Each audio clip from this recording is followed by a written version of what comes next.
Torej, kakšen projekt se danes odvija tu v Mariboru? Danes v Mariboru se odvija spomladansko čiščenje, projekt spomladanskega čiščenja, ki se odvija vsako leto.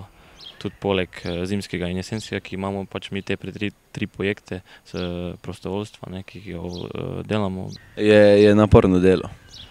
Pa ni tako res naporno, ampak je dolgotrajno. So različna dela, ali če gremo travo kositi, ali gremo grmaditi, ali taka spomladanska čiščenja so v bistvu. Nas, na primer, klet pucamo, čistimo eni invalidki, ki pač ne more nič, pa pač pomagamo, ker je pač nujno. Koliko prostovoljcev pa je danes tukaj? Danes je nekje od 8 do 9 prostovoljcev, ki pomagajo starejšim občanom.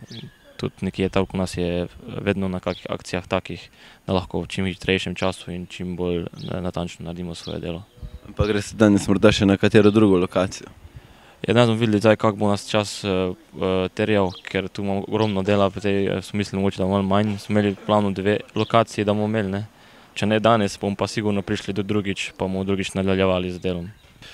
Torej, so vam študenti že kdaj prišli pomagati na dom pri čiščenju? Ja, to je zdaj že drugič, lanskega novembra, 4. so mi pomagali v stanovanju počistiti kuhno, kopalnico in balkon. Saj sem nujno mogla, da si kuhno prilagodim mojim potrebam. Takrat nisem verjela, ampak sem potem dojela, da je to resnica in sem mi še lani prosila za pomoč, mi bojo še prišli pomagati, obljubili so mi in to obljubo so tudi držali. Sedaj danes so tukaj, mi spet pomagajo in jaz upam, da še bojo prišli. Ste veseli, da so spet tukaj verjetno? Zelo sem vesela, zelo.